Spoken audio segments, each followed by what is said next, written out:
Hi, I'm Tanushree Datta, and you're watching me on Teleglam. Yes. So hmm, Rakhi के बारे में बात करते हैं। राखी ने मोदी जी के बारे में क्या क्या वीडियोस बनाए हैं और उसमें उसने किस तरह की भाषा का इस्तेमाल किया है, मुझे इसका पूरा आइडिया तो नहीं है, लेकिन मुझे इतना ज़रूर पता है। ये वो इसलिए क्योंकि मैं राखी के वीडियोस देखती ही नहीं हूँ। I don't consider it a form of entertainment. वो बहुत ही अभद्रता करती हैं एंड मुझे वो सारी चीज़ें सुननी पसंद नहीं है। और यहाँ पर मैं कहना चाहूँगी, मुझे इतना तो ज़रूर पता है कि उसने पहली बार ऐसा नहीं किया है। उसने बहुत बार मोदी जी को टारगेट किया है। करेक्ट। मतलब she just has no respect for a person that senior, not only in age, experience, profile, position. तो इसकी वजह से ये सही हुआ है कि राखी के ऊपर एफआईआर हो गई है, बिकॉज एटलीस्ट उस पर कार्रवाई होगी। और मैं तो चाहूँगी कि वो बाकी के वीडियोस भी देख लें, क्योंकि राखी ने, जैसे कि मैंने कहा, एक बार नहीं बहुत बार टारगेट किया है मोदी जी को, कॉमेडी और इस तरह की वियर्ड चीज़ें बोलकर। तो कार्रवाई हो और उसको थोड़ा सबक सिखाया जाए कि आप ऐसा नहीं कर सकते हैं बट किसी यू नो, का भी। मोदी जी की तो बात ठीक है, बट उन्होंने सीनियर सिटीजन को भी नहीं छोड़ा। बीच में एक सीनियर सिटीजन उनके साथ फोटो क्लिक करना चाहते थे, जहां पर उन्होंने ये कहा कि अभी तुम्हारा ऊपर जाने का वक्त आ गया, चलो निकलो यहाँ से। राखी का सच में अहंकार ना सर चढ़ के बोल रहा है, क्योंकि वो हमेशा से बच निकली है पनिशमेंट से। उसने जितने भी कांड किए लाइफ में, किसी ना किसी तरीके से रो पड़ के गिड़गिड़ा के बहाने, अपने मराठी मानुस का तो बहुत वो वांदे देती है। क्योंकि वो महाराष्ट्र की है, वो महाराष्ट्रियन है। तो सबसे पहला उसका डिफेंस लाइन ये होता है कि मैं मराठी मुलगी हूँ, मराठी मुलगी हूँ। मैं ये कहना चाहूँगी कि एक इंसान होना मराठी होने से भी ऊपर है। तो पुलिस को मैं ये रिक्वेस्ट करूँगी कि अब उसके बहाने ना चले, उसकी अरेस्ट होनी चाहिए, उसको सबक मिलना चाहिए, ताकि वो समझ जाए कि आप इस तरह की बातें ही नहीं कर सकते हैं। जिसको इज्जत पूरी दुनिया देती है, आप आप कौन है कि आप उनको बेइज्जती से आप उसके साथ पेश आए, बदतमीजी से पेश आए।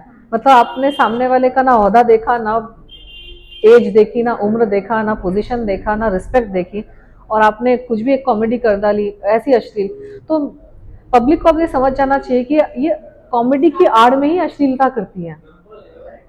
ये कॉमेडी की आड़ में ही अश्लीलता करती है, और हो सकता है कि इसको पैसे भी मिलते हैं ऑपोजिट पार्टी से, या कोई एडवर्सरी है या दुश्मन है या कोई ऐसा है जो सामने वाले की इज्जत उतारना चाहता है। जैसे मेरे केस में ये 100% बात है कि राखी को पैसे मिले थे मेरे बारे में वीडियोस करने के, क्योंकि ये बात राखी ने खुद एडमिट की है 4 लोगों के सामने।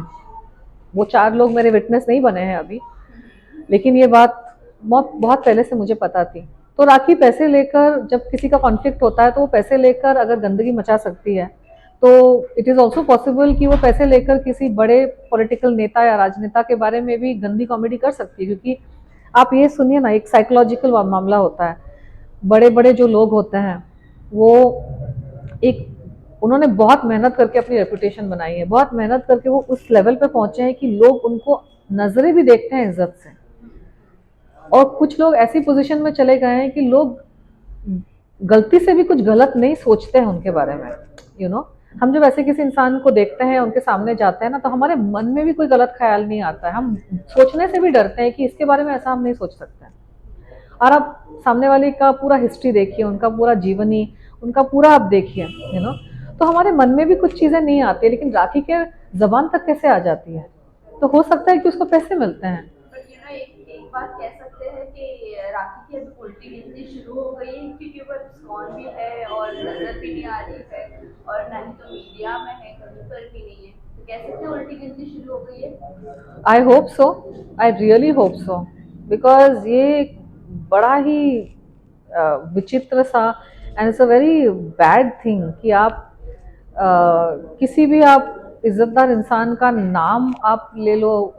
एक तो आप नाम भी कैसे लेते हो लोगों का मुंह से। आपको अपने आप को देखना चाहिए, आपको लोग किस तरह से समझते हैं आपको। ड्रामा क्वीन, आप उस राखी का तो एज एन एक्ट्रेस भी कोई ओहदा नहीं है, कोई रिस्पेक्ट नहीं है, कोई लीड रोल नहीं करी, कुछ नहीं किया उसने, मिस इंडिया नहीं जीता, कोई उसका कुछ नहीं है। आप कैसे किसी का भी आपका नाम आप अपनी जबान से ले लेते हो और इतनी गंदगी कर देते हो। तो उसकी पनिशमेंट होनी चाहिए। और उल्टी गिनती शुरू हो गई है उसकी। मैं बस चाहती हूँ कि ये उल्टी गिनती थोड़ी जल्दी जल्दी मूव फॉरवर्ड करे, क्योंकि इसको पछतावा बिल्कुल नहीं होता अपनी चीज़ों का।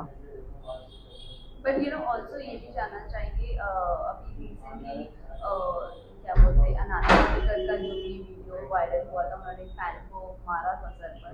सो क्या कहना चाहोगे आप, वो इंटेंशनली, कहीं ना कहीं वो इंटेंशनली था, लेकिन वो नेक्स्ट जाकर अपॉलजी भी किए हैं, और उनका आपके साथ बहुत बुरा जो भी है ताल्लुकात है, तो क्या कहना चाहोगे? मेरे नाना पाटेकर के साथ कोई ताल्लुकात नहीं है, ना मैंने कभी रखना चाहा, ना मेरी कभी कोई ताल्लुकात उसके साथ थे। वो एक ऐसा इंसान है, जैसे आपने वीडियो में देख ही लिया, कि एक बच्चा सिर्फ सेल्फी लेने आया था और उसने अपनी सीमा लांघ दी। आप किसी के ऊपर हाथ नहीं उठा सकते, चाहे वो आपका खुद का बेटा ही क्यों ना हो। खैर, लोग अपने बच्चों को पीटते हैं, उसके बारे में हम कोई कमेंट्री नहीं कर सकते, लेकिन किसी और के बच्चे को आपने कैसे हाथ लगा दिया, आपने कैसे उसको पीट दिया इतनी बेरहमी से। तो भी, और कोई इंसान सेल्फी लेने आया है, आपसे डिस्टेंस मेंटेन करके वो सेल्फी ले रहा है, आपने उस कैसे उसके बदन पे आपने हाथ जड़ दिया। 10 लोगों ने देखा, बेइज्जती हुई, वो अलग बात है। तो यहाँ पे पता चल जाता है कि इस इंसान को अपने आप पर कंट्रोल नहीं है, उसको मर्यादा में रहना आता नहीं है। हर इंसान को एक एक तो मर्यादा होती है, ज़बान की मर्यादा, कि आप चाहे कितने भी गुस्से में हो, चाहे कितना भी आपका लालच हो, कुछ भी हो, आप एक एक मर्यादा आप रखें। आप थोड़ा एक पल सोच के आप बोले कि आप किसके बारे में बोल रहे हैं, क्या बोल रहे हैं, कैसे बोल रहे हैं। दूसरी मर्यादा होती है शरीर की मर्यादा, एक physical, you don't cross boundaries. Nana Patekar में वो बहुत ज्यादा सोच सोच के बोलता है, ऐसे वीडियो में आपने देख लिया, सबने झूठ पकड़ लिया, और इतने कुछ, कभी कुछ कभी कुछ, तो यहाँ से लोगों को पूरा एक्सपोज हो गया है वो किस तरह का इंसान है। और उसको मर्यादा मेंटेन करनी नहीं आती। किसी आप लड़की से आप काम कर रहे हैं, किसी लड़की के साथ, कोई हीरोइन है, कोई औरत है, हर आदमी को एक ज्ञान होता है कि अपनी मर्यादा में वो रहे। लेकिन जो अहंकारी होते हैं ना, इस तरह के लोग, उनको लगता है कि अरे यार, you know, will get a little aggressive, will get a little close, you know, उसको धक्का दो। यस तनुश्री, आपने जब मी टू मूवमेंट जब उठाया था ये चीज, तभी आपको लोगों ने बुरा बोला था, बट आज इतनी सी चीज पर पूरी रियलिटी सामने आ गई। डोंट यू थिंक कि कहीं ना कहीं ये चीजें आपकी कर्मा वापस पलट गया है? ये सच में एक चमत्कार जैसा ही कुछ मुझे महसूस हो रहा है, बिकॉज इतनी बड़ी चीज हो गई, और मैंने प्रूफ बताए मेरे फेवर में। तो 14 विटनेसेस थे, उनमें से एक जर्नलिस्ट थी, रिप्यूटेड जर्नलिस्ट, सॉरी 2 जर्नलिस्ट हैं, सॉरी।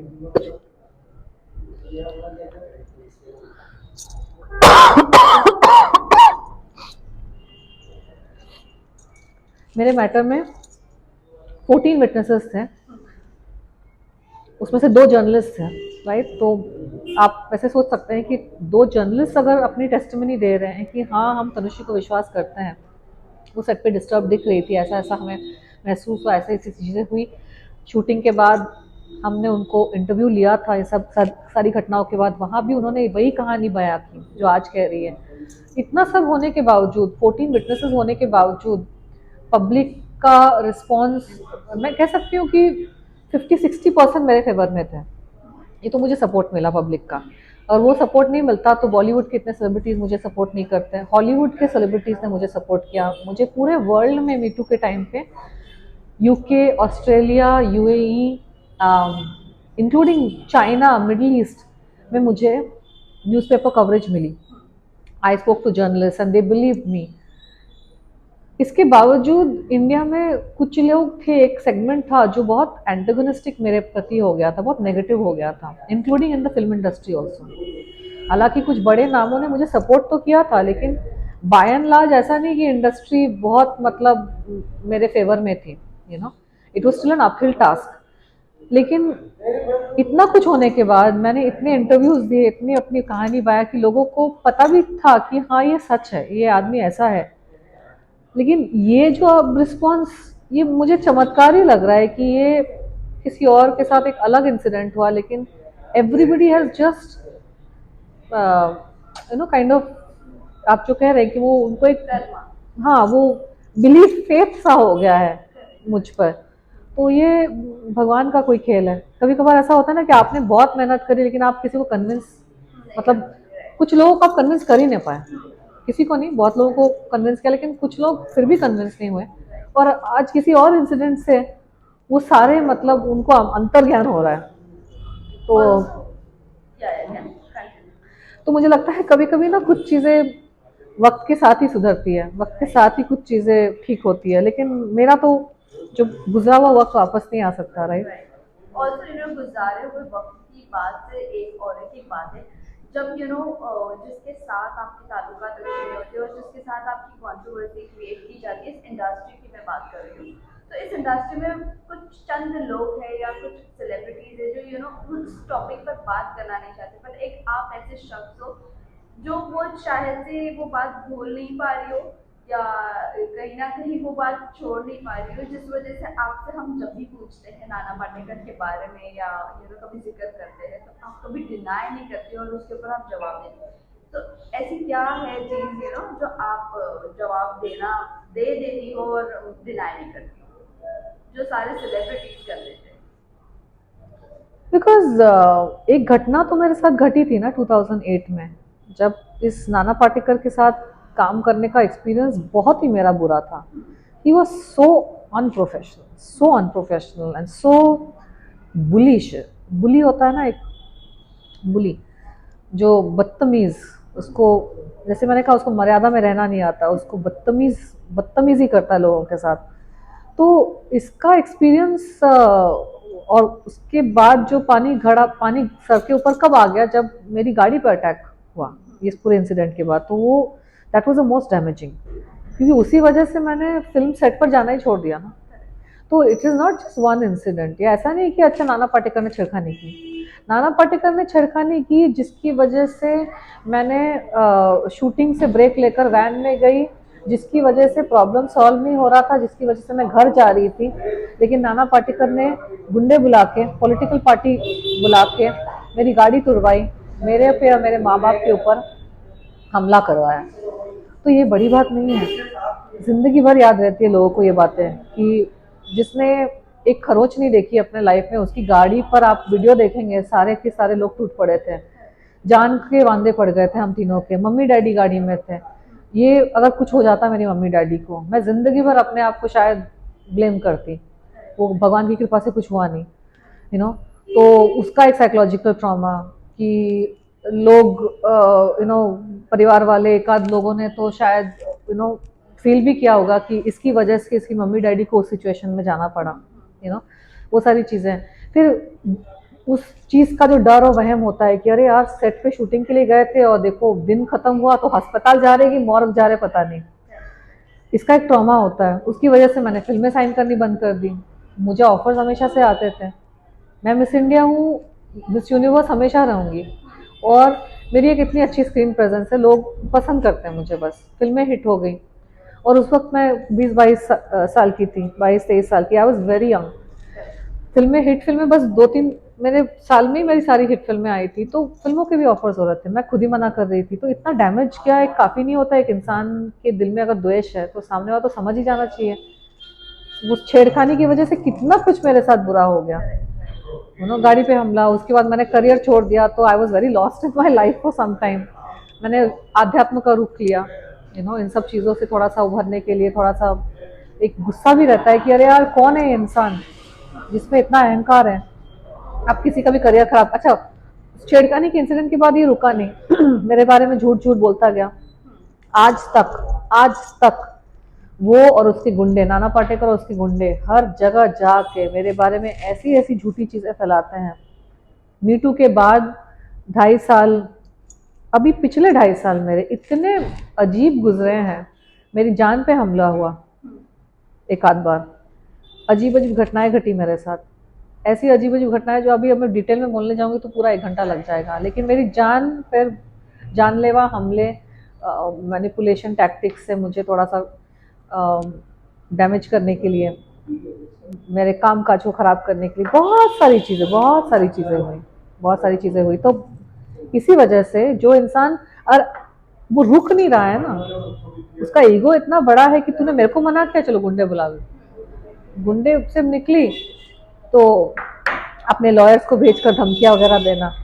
इंडिया से निकली, बॉलीवुड छोड़ के अब मेरा इंटरेस्ट नहीं था, मैं यूएस चली गई, वहां पे भी मेरे बारे में उल्टे सीधे आर्टिकल इंडिया में छपवाना।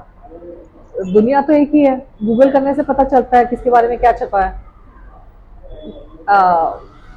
मी टू मूवमेंट हुआ तो मी टू मूवमेंट के बाद आपने गुंडे पीछे छोड़ दिया, अटैक, एक्सीडेंट, ये वो। तो ये पता नहीं कैसे काल सर्प दोष की जैसे मेरे कुंडली में बैठा हुआ है ये कुत्ता कमीना नाना पाटेकर, जिसकी कमीनापन आज पूरी दुनिया देख रही है। तो मैं चाहती हूँ कि दुनिया अच्छे से देखे, अच्छे से देख लो ये क्या है बंदा। और इसने एक लड़की को नाक में दम करके रखा है उसने, सच में मैं बोल रही हूँ, नाक में दम। मीटू के बाद भी उसने मेरे को अपना दुश्मन बना लिया। और सारी मतलब, अरे अब तो छोड़ दे, पीछा छोड़ दे मेरा। इसका ईगो इतना बड़ा है कि and is a very big manipulator, very big lawyer and manipulator. ये तो आप दुनिया को पता ही चल रहा है वीडियो यस यस, देखकर। तो वीडियो सब सामने आए सब हैं। पूरा साफ झूठ, मतलब झूठ बोलने में एक्सपर्ट। ये राखी सावंत, नाना पाटेकर इस एक ही थाली के चट्टे बैठे हैं। They like to manipulate people, they will manipulate your psychology. चार लोगों को जाके झूठ बोलेंगे आपके बारे में बार बार बोलेंगे, 5 बार के बाद तो आप झूठ को ही सच मानने लगोगे। वेल, इसी के साथ हम रैप करते हैं ये आपका इंटरव्यू, बट लास्ट में जाते जाते अपने फैंस को कहना चाहूँगी। मैं अपने फैंस को थैंक यू बोलना चाहूँगी कि मेरी सारी कंट्रोवर्सी, मेरे सारे फिल्म्स, करियर, अप्स डाउन्स, हर चीज़ में मेरे फैंस मेरे साथ रहे हैं। मेरे फैंस के प्यार की वजह से और उनके इंटरेस्ट की वजह से मेरे जैसी बंदी आज भी मीडिया में बनी हुई है। और मुझे, मैं जब छोटे छोटे शहरों में इवेंट्स करने के लिए जाती हूँ, मैं ब्यूटी इवेंट्स करती हूँ, मैं अपीयरेंसेस, सेलिब्रिटी अपीयरेंसेस करती हूँ, मुझे मुझे जो आज भी उन्होंने सेलिब्रिटी बना के रखा है, ये मेरे फैंस की वजह से ही है। And so I am very very grateful and I am very very thankful to all my fans for always remembering me and always loving me. मेरे लुक चेंज हो जाते हैं मेरे अवतार बदल जाते हैं, मेरा शरीर बदल जाता है वक्त के साथ, कभी अप कभी डाउन, कभी जैसा भी है 19-20, लेकिन फैंस का प्यार जो होता है ना, उसी चीज़ की वजह से मेरे अंदर पॉजिटिविटी बनी रहती है। So thank you very much, I really thank you from the bottom of my heart. Thank you so much, thank